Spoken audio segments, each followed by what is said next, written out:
Hello everyone. तो कैसे हैं आप सब। तो आज मैं अपने लेके आया हूं इंडियन फ्रीडम स्ट्रगल के ऊपर लेक्चर नंबर 7, जिसमें हम स्टार्ट करने वाले हैं आज के लेक्चर से गांधीयन फेस। आप सभी को पता है अभी तक हमने लेक्चर नंबर 6 तक स्टोरी पढ़ी है 1916 तक, that is your Lucknow pact. अब इधर गांधी जी की एंट्री होती है। उन्होंने जब स्वतंत्रता संग्राम में घुस गए, उन्होंने क्या क्या उनके डिफरेंट मूवमेंट्स में उनका रोल रहा, उनके बारे में हम डिस्कस करने वाले हैं। आगे जितने भी हमारे लेक्चर्स आने वाले हैं इस टॉपिक के रिलेटेड, इंडिया फ्रीडम स्ट्रगल के रिलेटेड, उसमें सभी के सभी हम गांधी जी के बारे में, उनके जो रोल रहा उनमें हम उसमें डिस्कस करेंगे। आज अभी बस और बस हम उनकी शुरुआत करवाएंगे कि हाँ, गांधी जी ने अभी आगमन हुआ, उनकी शुरुआत हुई, उन्होंने भारत में कदम रखा, तो उसके बारे में हम डिस्कस करेंगे। मतलब कि आगे जितने भी आने वाले लेक्चर्स हैं उसमें भी आपका गांधी जी का फेस रहेगा। आपसे पूछा जा सकता है गांधी जी का फेस कब से माना जाता है, तो 1915, ठीक है, 1915 में गांधी जी ने भारत में आए थे और 1947 दैट इज 1947 तक इनका ये टाइम पीरियड माना जाता है जब हम आजाद हुए थे। ठीक है, तो स्टार्ट करने से पहले बता दूं, जिन्होंने अभी तक हमारे पुराने लेक्चर्स नहीं देखे, ऊपर आपको आई बटन में प्लेलिस्ट प्रोवाइडेड है, मैं आपसे गुजारिश करता हूं आप वो लेक्चर जरूर देख लीजिए, क्योंकि पुराने लेक्चर से जो आपको इधर कैचअप करने में मजा आएगा, उसे गैदर करने में मजा आएगा, वो आपको डायरेक्टली इधर मजा नहीं आने वाला, क्योंकि हम प्रॉपरली क्रोनोलॉजिकल ऑर्डर में पढ़ रहे हैं। आपको एक स्टोरी के तरीके से बता रहा हूं, हम स्टोरी स्टेप बाय स्टेप आगे बढ़ रहे हैं, तो उससे आपको आसानी से ग्रैब होने के चांसेस हैं।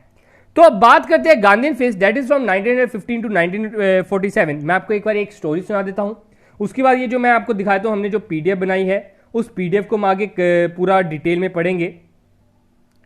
लेकिन सबसे पहले मैं आपको एक कंप्लीट, ठीक है, जो आज हमने पढ़ना है ना, एक बार कंप्लीट उससे सरल हिंदी भाषा में सब कुछ समझा देता हूं, ताकि आप उसे अच्छी तरह गैदर कर सको। बाकी हम ये इंग्लिश में जो लिखा है ये सब कुछ पढ़ेंगे। होता क्या है, गांधीयन फेज मैंने आपको बताया 1915 में स्टार्ट हुआ। अब आपसे पहला एमसीक्यू बनता है कि गांधी जी ने सबसे पहले भारत में, मतलब गांधी जी की एंट्री कब हुई भारत में, इंडिया में कब उनकी एंट्री, तो आपका आंसर है सर ऑन 9 जैन, देखो ध्यान से नोट बनाते रहो, ऑन 9 जैन 1915 में गांधी जी साउथ अफ्रीका से इंडिया आते हैं। और किसके कहने पे आते हैं यह भी बड़ी बार पूछा गया है, on the request of Gopal Krishna Gokhale ji, Gopal Krishna Gokhale ji and Charles Freedom Andrews. ठीक है, इधर से ही क्वेश्चन बनता है। पहला क्वेश्चन आपका बनता है गांधी जी इंडिया कब आए साउथ अफ्रीका से, तो आंसर होना चाहिए सर जनवरी 9, 1915। किसके कहने पे आए sir, on the request of Gopal Krishna Gokhale and Charles Freedom Andrews के कहने पर वो आए। ठीक है, इतना क्लियर है, आगे बढ़ते हैं फिर। अब साथ में मैं बता दूं, गोपाल कृष्ण गोखले जी के कहने पे तो आए, और यह भी माना जाता है गांधी जी गोपाल कृष्ण गोखले जी को, ठीक है ध्यान से सुना, गोपाल कृष्ण गोखले जी को अपना पॉलिटिकल गुरु के नाम से भी जानते थे। उन्हें अपना पॉलिटिकल गुरु मानते थे, क्योंकि उन्होंने उनका पॉलिटिक्स में इनकी एंट्री कराई, आप मान सकते हो, तो उन्हें पॉलिटिकल गुरु भी मानते थे। आपसे पूछा जाता है गांधी जी अपना पॉलिटिकल गुरु किसे मानते थे, तो आपका आंसर है गोपाल कृष्ण गोखले जी को। अब क्या हुआ, गांधी जी भारत आते हैं, उन्होंने क्या किया, सबसे पहले उन्होंने पूरे भारत का दौरा किया, पूरे भारत का चक्कर लगाया, हर जगह गए, पैदल गए, ट्रेन में गए, बस में गए, पूरे की पूरी हर एक, आप मान सकते हो कि पूरे पूरे सभी शहरों में वो घूमे। उन्होंने सबसे पहले हर एक शहर में जाके उधर जो उनकी प्रॉब्लम्स हैं उनके बारे में देखा, किन किन परेशानियों से वो जूझ रहे हैं उनके बारे में देखा। अब उन्होंने वो चीज डिस्कस कर ली, उन्होंने वो चीज देख ली, ठीक है ध्यान से सुनना, उन्होंने उनका दर्द समझ लिया। अब क्या हुआ, गांधी जी ने क्या कहा कि अब मुझे एक बेस कैंप चाहिए, मुझे एक ऐसी जगह चाहिए जहां पे रह के मैं इन सभी, जहां से एडमिनिस्ट्रेशन करूंगा, सभी के सभी काम करूंगा। तो एक और एमसीक्यू उधर से बनता है, गांधी जी ने अपना बेस कैंप कहां बनाया, अपना पहला बेस कैंप कहां बनाया, तो आपका आंसर होना चाहिए साबरमती आश्रम। साबरमती, आप सभी को इसके बारे में पता होगा, साबरमती आश्रम इन अहमदाबाद। ठीक है, मतलब गांधी जी ने पहले दौरा किया, दर्द समझा उनका, जब उनका दुख देखा, अब वो कहते हैं मुझे एक बेस कैंप चाहिए। तो वो जो बेस कैंप उन्होंने बनाया, और कहां पे बनाया, साबरमती आश्रम में बनाया इन अहमदाबाद। अब उन्होंने ये चीज देखी, अब उन्होंने ये बेस कैंप बनाया, उधर से ही सारे अपनी कह सकते कि मूवमेंट की शुरुआत की, एंड सो ऑन आगे बढ़ते रहे। अब लास्ट वीडियो में हमने डिस्कस किया था लखनऊ पैक्ट। आप सभी को याद होगा लखनऊ पैक्ट कौन सी ईयर में पास हुआ? सर 1916 में पास हुआ। 1916 में पास हुआ। इस पैक्ट की मेन खास बात क्या थी? सर इस पैक्ट की मेन खास बात यह थी कि INC, Indian national Congress plus जो मुस्लिम लीग थी उनकी मर्ज हो गई। ये दोनों मर्ज हो गए, ये दोनों का मिलाव हो गया। इन दोनों का मिलाव होने के साथ साथ जो एक्सट्रीमिस्ट थे और मॉडरेट्स का भी मिलाव हुआ। ये दो मेन चीजें हुई। ये लास्ट लेक्चर में मैं आपको डिटेल में बता चुका हूं। ये हुआ। अब एक और घटना घटी 1916 लखनऊ पैक्ट में। डैट उधर एक हमारे पीजेंट आते हैं, गरीब पुअर पीजेंट आते हैं, पुअर फार्मर आते हैं। डैट इज योर, उनका नाम क्या था? ध्यान से सुनना, राजकुमार शुक्ला। उनका नाम था राजकुमार शुक्ला। वो उधर आते हैं गांधी जी से मिलने। वो अपना उधर दुख बताना चाहते हैं। वो कौन सी जगह से आते हैं? चंपारण। आपने याद रखना है कौन सी जगह से आते हैं। आपसे पूछा जाता है जो राजकुमार शुक्ला थे लखनऊ पैक्ट में आए थे तो वो कौन सी डिस्ट्रिक्ट से आए थे, कौन से विलेज से आए थे? चंपारण विलेज से। अब ये चंपारण विलेज है कहां पे? इन बिहार। इतना क्लियर है अभी तक जो मैंने स्टोरी बताई, ठीक है।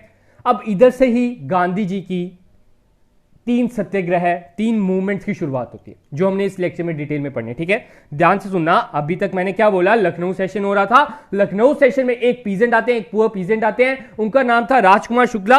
ही was from Champaran in Bihar, जिसमें उन्होंने अपना दुख बताया, अपना दर्द बताया, चंपारण के लोगों का दुख बताया गांधी जी को। अब उनका दुख क्या था सबसे पहले, ठीक है। चंपारण का क्या दुख था सबसे पहले मैं आपको बताता हूं। इट इज फॉर 3 घटिया सिस्टम। सॉरी, हाँ इधर मैं लिख देता हूं। किसके खिलाफ था? 3 कथिया सिस्टम।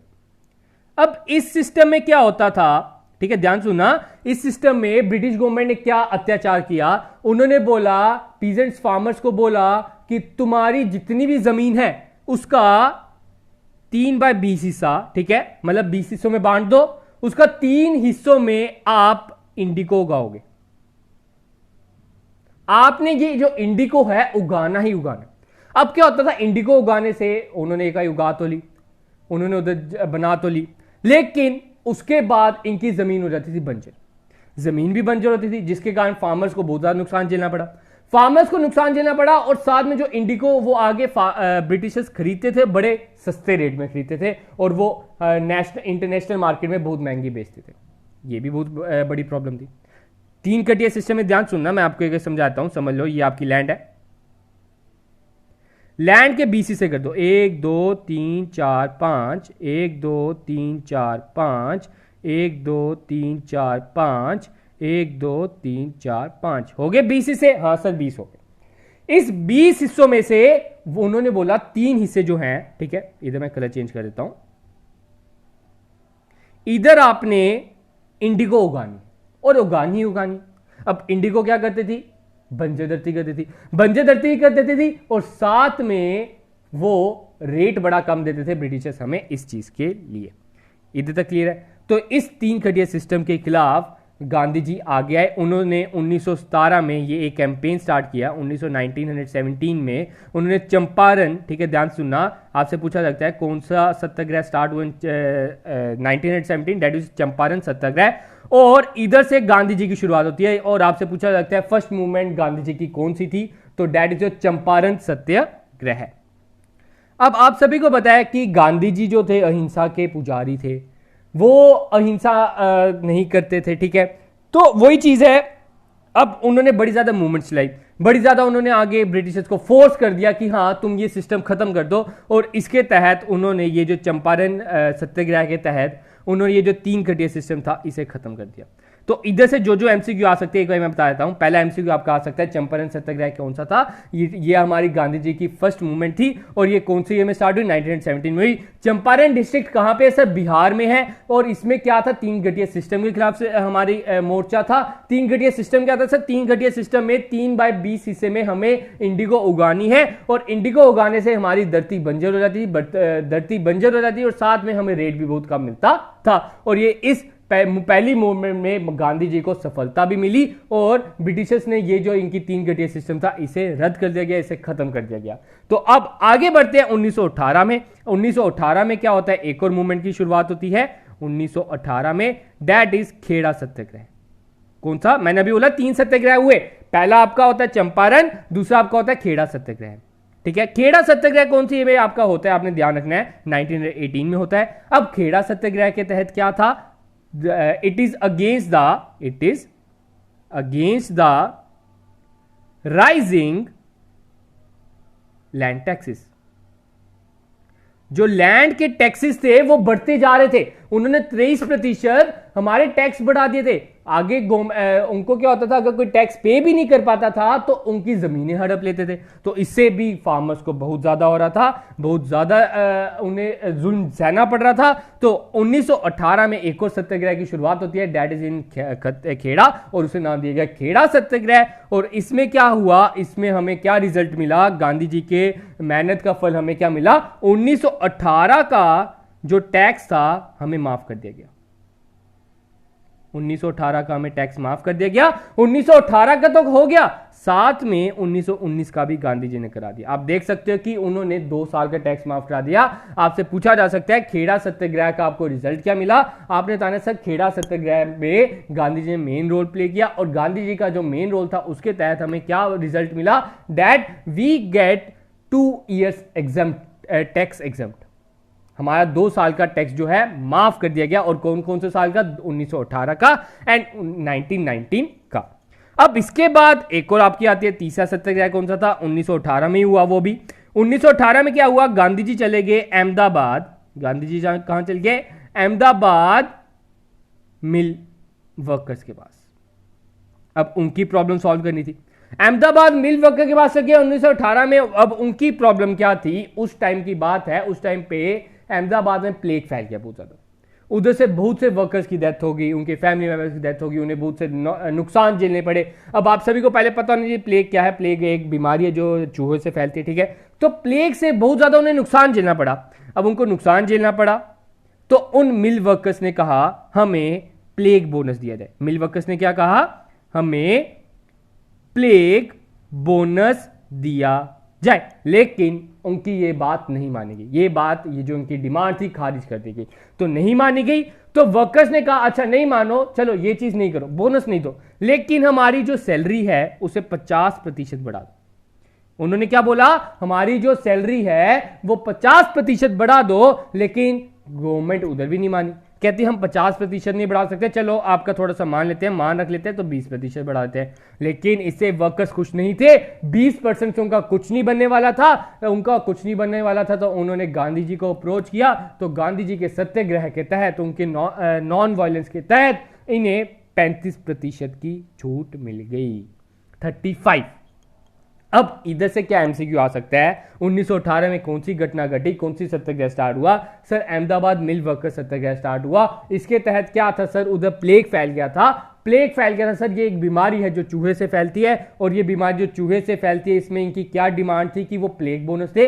लेकिन प्लेग बोनस उन्हें ना मिलने के तहत उन्होंने दूसरी डिमांड रखी कि हमें 50% बोनस दिया जाए। जब 50% बोनस नहीं बढ़ने वेज नहीं बढ़ने का उन्हें वो भी मना कर दिया गया, तो गवर्नमेंट ने बोला हम बढ़ाते हैं तुम्हारी 20%, तो 20% से हमारा कुछ नहीं बनेगा। तो गांधी जी ने अपने फलस्वरूप हमें 35% का हमारी जो वेज है, हमारी जो सैलरी है उसे इंक्रीज कराया। आपसे पूछा जा सकता है गांधी जी के तहत हमें कितने प्रतिशत हमारी जो सैलरी, हमारी जो वेज है वो बढ़ गई थी?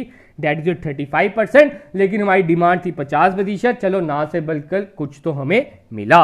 होप सो क्लियर होगा ये 3 सत्याग्रह के बारे में। तो यही मैंने आगे लिखा हुआ जिसको हम आगे डिस्कस करते हैं। अभी तक अगर आपको कोई डाउट है तो आप उसे जरूर कमेंट सेक्शन में लिखिएगा, मैं आपको डाउट जो है आपका दूर करने की कोशिश करूंगा। ये 3 मेन सत्याग्रह माने जाते हैं जहां से गांधी जी की शुरुआत मानी जाती है। अब आगे जितने भी हमने पढ़ने हैं, आपका आ जाता है हमारा जो अमृतसर में जलियांवाला बाग मैसेकर हुआ था, उसके बारे में हम डिस्कस करेंगे आने वाले लेक्चर्स में, उसमें गांधी जी का रोल पढ़ेंगे। फिर उसके बाद हमारा जो नॉन कॉपरेशन मूवमेंट है, हमारा नॉन कॉपरेशन मूवमेंट में गांधी जी ने स्टार्ट की थी, उसके बारे में हम डिस्कस करेंगे। उसमें मतलब वो आने वाले पार्ट में, इस पार्ट में हमने नहीं घुसाए, उसमें भी आपका गांधी जी का ही रोल रहेगा। फिर हमारा दांडी मार्च रहेगा आपका, फिर बाकी जो भी हमारे पैक्ट जो साइन हुए, क्विट इंडिया मूवमेंट था, और जो लास्ट तक 1947 तक अब गांधी जी का फेज स्टार्ट हो चुका है। होप सो आपको ये जो शुरुआत हुई है गांधी जी की वो पसंद आई होगी। तो आगे बढ़ते हैं। अब क्या लिखा है एक बार वो भी पढ़ लेते हैं, कभी कभी एक वर्ड, कुछ ऐसे वर्ड्स बैठ जाते हैं हमारे दिमाग में। तो Mahatma Gandhi was in South Africa when he was in summoned by Gopal Krishna Gokhale after which he return on January 1915। तो सबसे पहले बड़ी मिस्टेक इधर आपको दिख रही है, तो मैं आपको पहले जैसे बता चुका हूं कि गांधी जी जो आए थे गोपाल कृष्ण गोखले जी और चार्ल्स फ्रीडम एंड्रूज के कहने पे आए थे। तो सबसे बड़ी मिस्टेक इधर ये है कि जनवरी 9 को आए थे, 19 नहीं है, ठीक है, थोड़ी सी मिसप्रिंटिंग होगी, शायद से 1 को मैंने गलती से क्लिक कर दिया होगा, ठीक है। तो जनवरी 9 1915 में उनकी एंट्री हुई थी इंडिया में। आप सभी को पता है साउथ अफ्रीका वो बैरिस्टर लॉ पढ़ने गए थे, तो वो चीज़ आपको पता होनी चाहिए, वो बिल्कुल बेसिक है, तो वो मैंने इसमें मेन चीज़ नहीं डाली। कभी कभार आपको बेसिक क्वेश्चन भी आ जाता है, जैसे कि उनके फादर का क्या नेम था, उनके मदर का क्या नेम था, उनके वाइफ का क्या नाम था, उनकी शादी कौन सी एज में होगी, तो आप वो जरूर पढ़ लेना एक बार, वो बेसिक से क्वेश्चन होते हैं, कभी कभार इस तरह के भी क्वेश्चन पूछ लिए जाते हैं। द पीरियड फ्रॉम 1915, और हम ये एज्यूम करते हैं कि आपको बेसिक सी नॉलेज है, क्योंकि अगर वो पढ़ाने बैठ के तो लेक्चर्स की क्वांटिटी बहुत ज्यादा बढ़ने वाली है। तो the period from 1915 to 1947 is referred as the Gandhian era. During this period many incidents, satyagraha, acts and marches were carried out to support the Indian independence movement. तो आपको ये बताया कि गांधी जी का एरा क्या माना जाता है, 1915 में उनकी एंट्री हुई, तो 1947 तक उनका ये एरा माना जाता है, जिसमें गांधी जी ने वास किया इंडिया में, और इसमें इस पीरियड के तहत उन्होंने बहुत से इंसिडेंट्स, बड़े से सत्याग्रह, बड़े से मार्चेस निकाले to support the Indian independence movement. अब जो मेजर इंसिडेंट माने गए 1917 से लेकर 1947 में, ठीक है, वो तो आने वाले लेक्चर्स में डिस्कस करेंगे, लेकिन पहले जो आपके आ जाते हैं, एक चंपारण, दूसरा खेड़ा, और last one is Ahmedabad mill worker satyagraha. तो पहले पढ़ते हैं Champaran. Champaran satyagraha is considered as the vital event in the history of India's freedom struggle. It was the India's first civil disobedience movement launched by Mahatma Gandhi. तो आपने ये चीज याद रखनी है, मैं आपको बड़ी बार बोल चुका हूं, ये पूछा जाता है एमसीक्यू, ऐसा कौन सा फर्स्ट सिविल डिसोबीडियंस मूवमेंट था जो गांधी जी ने स्टार्ट किया था इंडिया में, दैट इज जो चंपारण सत्याग्रह है। इसके तहत हमारा जो 3 खटिया सिस्टम था उसे खत्म कर दिया गया गांधी जी के फलस्वरूप, उनकी मेहनत के बदले। To protest against the injustice meted out to tenant farmers in the Champaran district of Bihar. Under the British rule, many farmers in Champaran district of Bihar were forced to grow indigo in their land. ये मैं आपको बता चुका हूँ, उन्हें force किया जाता था कि हाँ तुम इधर 3/20 हिस्से में इंडिगो उगाओगे। To fight this, a money lender named Rajkumar Shukla reached out to Gandhi ji and requested him to come and help them. तो एक हमारा मनी लेंडर भी था, आप मान सकते हो कि एक फार्मर भी था, तो वो गांधी जी तक आता है और उन्हें कहता है कि हाँ हमारे इसमें मदद करो। In this ryot was under obligation to cultivate 3 कट्टास, ठीक है, 3 कट्टास पर बीघा, बीघा होता है 20 कट्टा के बराबर होता है, ठीक है। आप मान सकते हो जैसे आजकल केनाल होता है, एक केनाल इज इक्वल टू 20 मल्लास होता है, तो आप वैसे मान सकते हो कि ये 1 कट्टा पर 3 कट्टास पर बीघा, 1 बीघा 20 कट्टा के बराबर होता है, तो 3/20 हिस्सा इधर से बन जाता है कि उधर आपने इंडिगो उगानी ही उगानी है। आपसे पूछा जा सकता है 1 बीघा किसके बराबर था, तो 20 कट्टास के बराबर था, और हमने 3 कट्टास में वो इंडिगो उगानी है। कभी कभी ना आपको ये वर्ड्स पूछ लिए जाते हैं, मैंने आपको 3/20 तो बता दिया, लेकिन कट्टा और बीघा नहीं बताया, तो ये कुछ ऐसे वर्ड्स होते हैं जो आपको इधर पॉइंट्स में मिल जाएंगे। आगे बोलता है the peasantry was force to grow indigo फेरा and a cash crop of indigo dye whose demand has been declining over 2 decades. इसकी डिमांड बहुत घट भी चुकी थी and were force to sell the crop to the planters at a fixed price, और fixed price पे ही इसे बेचा जाता था।